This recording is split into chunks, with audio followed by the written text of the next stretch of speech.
स्तोत्र की ओर। आज 39 नंबर का श्लोक है, बड़ी श्रद्धा के साथ उच्चारित कीजिए।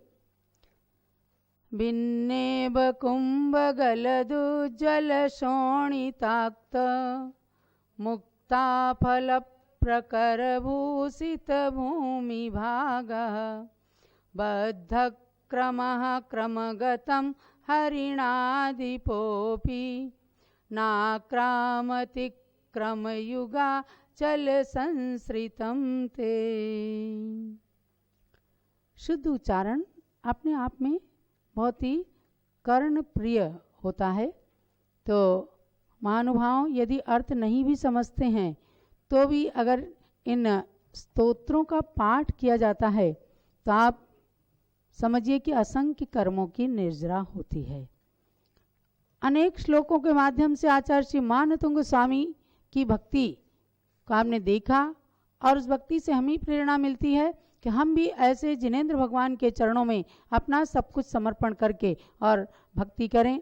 यह श्लोक ऐसा है कि जो जंगल के सांप, शेर, व्याघ्र आदि जंगली पशुओं के भय को, उनसे होने वाले कष्टों का निवारण करने वाला ये श्लोक है। और यदि कोई कहीं दुर्गम स्थान पर पहुंच गए हैं, रास्ता भटक गए हैं और आंख बंद करके इस श्लोक को आप पढ़ेंगे तो आप भूले भटके रास्ते में से अपने गंतव्य की ओर सीधे रास्ते पर आ जाएंगे। तो ये अपने गंतव्य पर भी पहुंचाने वाला, अर्थात मोक्ष की मंजिल और संसार के भी दुर्गम रास्तों से पार कराने वाला ये महान श्लोक है। और इसका उच्चारण आपने किया, एक बार पुनः देखिएगा। भिन्नेब कुंभ गलदुज्जल शोणिताक्त। गलदुज्जल, गलत उज्जवल, इसमें जब विग्रह करेंगे, संधि विच्छेद करेंगे, लेकिन पढ़ना है सबको एक साथ। भिन्नेब कुंभ गलदुज्जल शोणिताक्त मुक्ता फल प्रकर भूषित भूमि भागः बद्ध क्रमः क्रमगतं हरिणादिपोऽपि नाक्रामति क्रमयुगाचल संसृतं ते। इस श्लोक के अंदर संयुक्त अक्षर कई बार आए हैं। मुक्ता फल प्रकर, मुक्ता में भी संयुक्त अक्षर का और ता मिला करके प्रकर पा और रा मिला हुआ है। बद्ध क्रमः, क्रम में का और रा।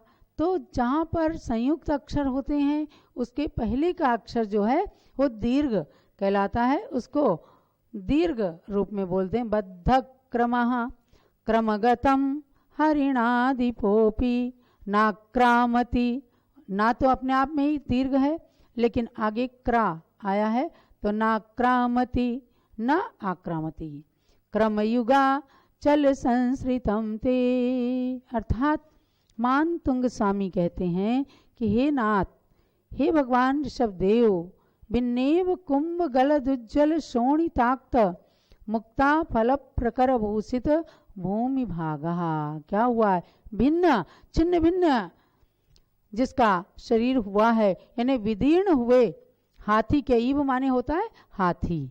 भिन्नेव कुंभ गलदुज्जल शोणिताक्त, अर्थात जिसका गंडस्थल शेर के पंजों से विदीर्ण कर दिया गया है, यानी शेर ने जिसके ऊपर आक्रमण करके और हाथी को भी लहूलुहान कर दिया है, ऐसे हाथी के गंडस्थल से गिरते हुए जब उसका गंडस्थल विदीर्ण हो जाता है उसके अंदर मोती होते हैं।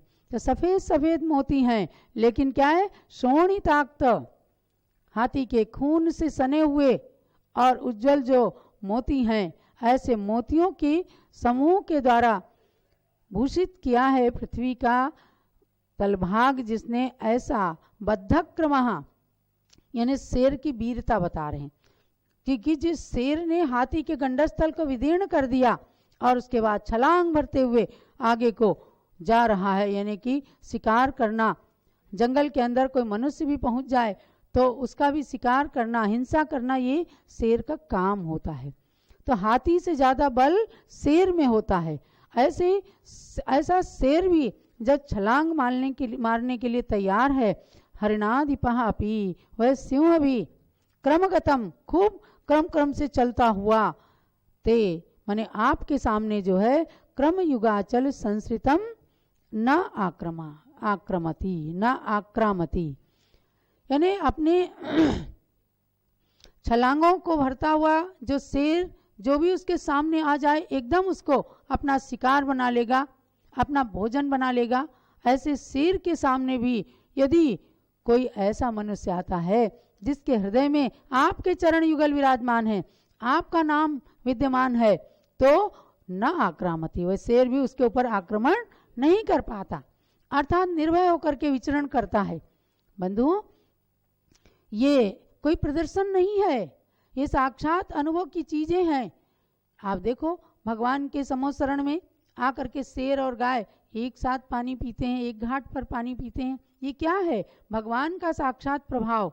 और ऐसे भगवान का नाम स्मरण या उनके चरणों की स्थापना या उनके वीतराग छवि की स्थापना जब अपने हृदय में कर ली जाती है तो इन जीव जंतुओं का, आक्रामक जीव जंतुओं का, हिंसक जीव जंतुओं का भी भय नहीं रहता। अपन तो डरते हैं, एक शेर को देख लो तो कितनी भगदड़ मच जाती है। लेकिन हम द्रोणागिर गए, आचार्य शांति सागर महाराज का एक स्थान बना हुआ था, एक चबूतरा, वहां आचार्य शांति सागर महाराज के चरण थे द्रोणागिर के पर्वत पर। वहां हमें बताया गया कि आचार्य शांति सागर महाराज जब समेत शिखर की यात्रा को जा रहे थे, बुंदेलखंड आए और इस द्रोणागिरी पर्वत पर भी ध्यान करते थे, 24-24 घंटे ध्यान में बैठे रहते और पूरी रात उनके पास आकर के एक शेर बैठा रहा। अब बताओ, वो तो झपट जाता। महाराज ध्यान में लीन थे और उन्होंने भगवान के चरणों को, भगवान की वीतराग छवि को, भगवान के नाम को अपने हृदय में विराजमान कर रखा था और ध्यान में एकदम तन्मय थे। शरीर की उनको परवाह नहीं थी, शरीर की चिंता नहीं थी, तो शेर उनका कुछ भी बिगाड़ नहीं कर पाया। ये कोई चतुर्थ काल की घटना नहीं है, अभी सब कुछ 100 साल के अंदर की बात है। और सर्प के उपसर्ग ने तो कई बार आचार्य श्री को अविचल देख लिया, आ करके फण फैला करके आचार्य श्री के गर्दन में एकदम लिपटा रहा, न जाने कितनी बार उनके शरीर पर क्रीड़ा करता रहा, लेकिन कुछ भी बिगाड़ नहीं सका। अर्थात शांत मुद्रा के धारी आचार्य शांति सागर महाराज के हृदय में भगवान की शांत मुद्रा थी, इसलिए विष भी वहां निर्विष हो जाता था। हिंसक भी उनके पास आकर अहिंसक बन जाते थे। तो ऐसे ही संतों के हृदय में जब भगवान विराजमान रहते हैं, जब आचार्य श्री प्रसन्न सागर महाराज की जय। और आज भी उन संतों का स्मरण करके हम भी इन भयों का निवारण कर सकते हैं।